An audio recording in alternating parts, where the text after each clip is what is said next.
Hello everybody and welcome to Parks Bros. It's Drew here and we're back in Planet Coaster at Rolling Springs, our semi-realistic Six Flags / Cedar Fair park. Everything's looking great this week. Got to do a lot over the past couple days. I'm totally just walking through the middle of the parking lot now. Oh well, it's fine. There's no cars there. But as we walk into the entrance, nothing changed over here, of course. I've already got that pretty much done, so that's not an issue currently. However, I did change quite a lot of details, as the first thing you'll see as we come over to the right-hand side here is the fact that I got some new signs and some plant life in this area.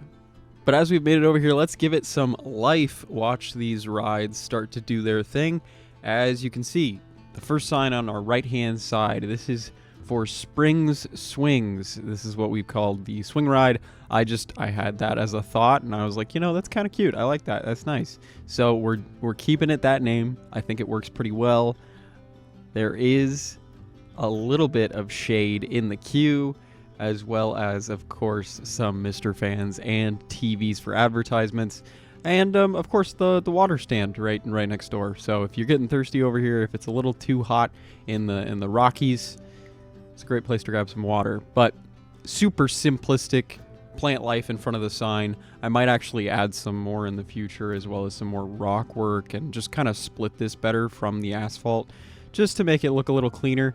You can see I've got the safety information sign, as well as the 15-minute wait increment that's there. And across the way, we have something really interesting, I think. This is another name that I just kind of came up with on the spot. Grimsgrove. This is what we're calling the kind of haunted / twisted fantasy area. Just a nice entry sign with a giant arrow pointing you in which direction to go, because it is kind of at a fork in the road. So don't want guests to get confused that the nice looking beachy area is where Vampire is and all that. So as we walk past, you'll see just some super simple details all around and a lot of rock work that split it off officially from some other things that we'll get to in just a moment, as you can see a peek of that area and some of the stuff I've done. Over at Vampire, I got some quick updates for the ride itself. We've had the entry queue for a very long time, but we never had an exit, so now that's been fixed. Here's your exit pathway. We'll kind of head up the opposite way real quick. And you can see super simplistic, just a ramp down. Might add in an elevator for access in a bit, but just not right now. But yeah, this is kind of the crazy view you get from the exit platform, which is just, I think, super stunning. Dive coasters just always look super, super good. But as we head down, this is going to be a gift shop all around. I'm excited to finish this up, put all the details inside. And of course, there's this cool statue that kind of looks like it broke through the roof, you know, with the power of it being a vampire, or, you know, I mean, it is a gargoyle technically, but I think you get the gist. And of course, we'll have on-ride photos on all of these TVs eventually, because there is an on-ride photo for this ride, and this is where guests would be able to pick it up. And then you just have a little bit of a forested walk back to the main pathway and pretty close to the entrance. So if there were people who wanted to re-ride, that would be pretty simple to do. So I almost put the exit on the other side of a pathway that I'm not sure is going to exist anymore, over back on this direction. I might actually keep this area for a lot of backstage purposes at this point, but we'll just have to wait and see on that. We'll see how I'm feeling. I did a lot of marking out places I'd love to see in the park itself in the future, including locations for gift shops, restaurants, quick service, seating, and a bunch of other things. So we have a gift shop, restroom, and restaurant combo on this side of things. Next to the castle, I think it'll be really cool to have those kind of probably medieval and kind of creepy themed buildings next to the coaster, which just makes it fit into the land a little bit more. So that's super exciting as we're still waiting for that drop. Goodness gracious, it's just hanging up there. Oh, did I pause? Haha, I paused. That makes a lot more sense. I had no idea. I was like, whoa, they really changed the time you hang up there. But yeah, no changes to Bad Apple. Just some extra foliage over here, as well as you can see water filters. So let's go ahead and check those out real quick. As we head around the sign, we'll encounter this new area, the Tidewater touch pools. That's right, I added in some touch pools for like starfish, urchins, other creatures that you would see in tide pools in real life. It's super similar to certain things that you've seen at SeaWorld parks. And of course, there is a presenter sitting on a platform in the middle just for questions or making sure all the animals are, being touched gently and with like 2 fingers, right? The classic rules that you're given. There's a small wash station over here on this pretty basic brick wall, as well as some access for employees or maintenance to come back to the water filters. But yeah, I think it looks really nice. It fills out this space pretty well. In game, when I have guests in here, it's kind of hard to get them to come over to this space right now just because there's nothing else on this pathway as of yet, and we'll get to that.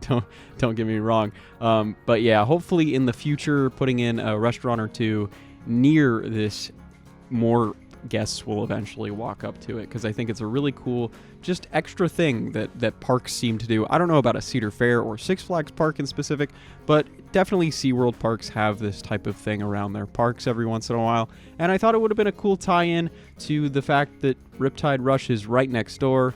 And this area, at this point, even though I've been calling it the boardwalk, I was kind of thinking earlier today, Tidewater as the area's name is kind of cool. I like that a lot. It gives it like a specific village or beach town type of vibe instead of just being generic boardwalk. However, I'm sure parts of it would fit in perfectly with the generic boardwalk, but we'll get to that in a second as we head around the front entrance of Riptide Rush real quick. You can see the Surf Shack and, of course, the front entrance, which is still looking pretty cool, I must say. But let's take a left right here real quick and then a right, as we'll see another ride has spawned over here.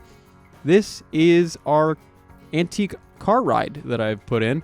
Not quite done with theming, as you can definitely tell. It's very blank right now. But I think it looks really cool. It fits this space really nicely, as we'll kind of get as close as we can without getting on the ride. You can see this nice bridge across the way. It's very classic. Would have been one of the first rides here, definitely taking inspiration from Kings Island's Antique Autos or California's Great America's Antique Autos. And I'm excited with how they're going to turn out. I've got a lot of plans for it. It's just being able to put together all the buildings and set pieces and whatnot, and then officially going into the backstage area and making sure that all gets fleshed out eventually. But I'm excited. It's filling out this pathway more and more, and guests seem to gravitate towards these rides a lot. So a lot of guests end up taking this pathway to the left, and of course all the way through our brand new covered tunnel leading to the South America section. This is super cool. You've seen this at parks like California's Great America, Six Flags Fiesta Texas, and I'm sure there's plenty of other parks that have a hedge tunnel around just for shade. It looks really pretty, and it's a great place to just sit and relax for a little bit. Especially out of that blistering sun in a lot of parks that don't seem to have too much shade. Got some fans and some misters just to add to that a little bit more, and a cutout in the side for our Plants of the World section. This is something that I feel would have been at the park very early on in its life in the 70s or so, just as an extra little attraction off to the side.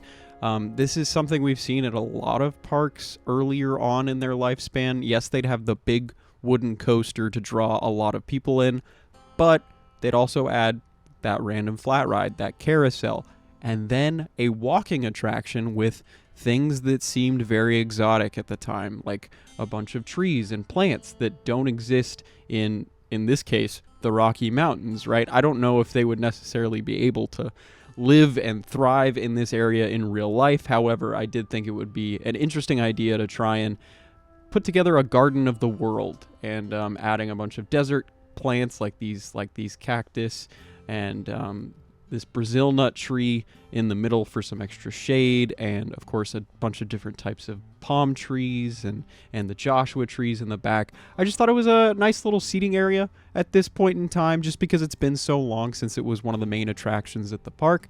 And so less people are visiting it at this point. But I did like the placement of this just because it fills out this space a lot better and is a better transition into the South America land as a whole, just plant-wise, because a lot of those exotic plants ended up being used in this area now, which is, of course, our South America section, which we still do not have a name for. So if you have a suggestion, let me know down in the comments below. But nothing's really changed over here. Just got some planning for what's going to be next over here, some seating, a quick service restaurant, and of course what I put down as a double gift shop. And realistically, it's just going to be a walk-through gift shop starting here and then going through this pathway, and I'm sure that will be used a lot more than it probably should. So I'll have to think about another crossing section here just to make sure this tunnel as well as the entrance to this ride just don't get swamped by guests in game. Just trying to think of how the guests flow in the game is a good rule of thumb. I know it's not necessarily the most realistic thing, but it's not a bad thing to look for. And as we head to what I like to call now the Tidewater Boardwalk, you can see Boomerang. That's right, we added in a Boomerang clone. It makes sense, I think, honestly. It just would have been a nice extra coaster put in at some point in time just to kind of pad the stats of the park. And also, it probably would have been the only coaster that went backwards in the entire park's history. And of course, in stream on Twitch, we were told to give it the old Boomerang colors for knots. I'm almost tempted to give it the blue and teal that it had at one point, but I do like the purple and green. I think that looks pretty cool too. But super simplistic theming all around, just a lot of plant life here and there. The entrance and the exit right next to each other, so if you want to re-ride the Boomerang, you definitely have that opportunity. Super simplistic queue. Just absolute bare bones until you get to the station. The station is also bare bones, and this was a blueprint actually on the workshop, and I gotta say it is a pretty stellar looking blueprint and not too hard to find. I do think it was probably the most realistic Boomerang clone that I saw. The in-game one is a little odd, I will say, unfortunately, but this one is just amazing with the custom supports. I did none of this. I can put even the link to the workshop item in the description down below if you want a realistic and pretty plain Boomerang in your park at some point in time. I think it fits really well. This was a suggestion during stream as well, and it's looking absolutely beautiful. And I never thought I'd say that about one of these rides, but I really like how it's filling out this area, and I'm excited to see what I'm going to do around it. Haven't thought about doing much over here quite yet, but I did add in some bumper cars to kind of close off the section of Grimsgrove. I'm hoping to potentially put in some more boardwalk vibes on this side of the lake, just because this would have been maybe an older section, whereas where the tide pools as well as, of course, Riptide Rush are brand new additions and kind of rethemed a lot of the original boardwalk section of the park down the line. But there's one more thing I wanted to talk about real quick, and that is the fact that we are doing a raft ride at the back of the park. I'm super excited for this. Going to do a lot of terrain changes with this in the future. It's going to be interesting trying to keep this within the budget-friendly territory that I'm hoping to for the entire park, but this is definitely a very bare bones work in progress. Nothing is finalized on this outside of maybe the lift up into the station area and the drop out of the station as well. But everything else is kind of up in the air still. So we'll see how that goes in the future. But this park is looking absolutely phenomenal thus far. Definitely a lot of texture glitches when I get up that high.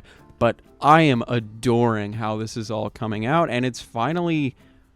I guess I shouldn't say finally feeling like a real park, but it just feels like everything that I'm placing down is getting closer and closer to complete or more detailed, and I'm really adoring how it looks. I just have a couple of these empty spaces here to fill out in the future, and then of course we can move on to situating where we want to put all of these other coasters that are going to be in the park, and of course the kiddie area that is going to be right here, which I'm super excited about. But there's one more thing before we end this episode. and that is my special thanks area. So a lot of parks have specialty bricks with people's names on them to just commemorate them visiting the park, or, you know, being lifelong fans or whatever it is. And I've already added 2 names, 2 very special people that like to watch me on Twitch a lot and help out with the park's development and management, and that is Disgruntled Dump Truck and Sean White. It's looking absolutely cool to have those names, and this was actually a suggestion from a couple of people on Twitch the other day, and I'm adoring how this looks. So if you want your name added, come into Twitch chat on Tuesday nights and help us out and make Rolling Springs have a little bit of your own ideas, as well as maybe some ride or land names. It's going to be absolutely cool. And I'm actually thinking about having specific rides show sponsorships, and what I mean by that is just if you suggested the name of the ride or the color scheme, I can put your name near that as well. But with that all said, I want to say thank you all so much for watching. I do appreciate it, and I hope you've enjoyed this other small update to Rolling Springs. I know I've had a lot of fun putting it all together, but of course, until next time, we'll see you on the next ride.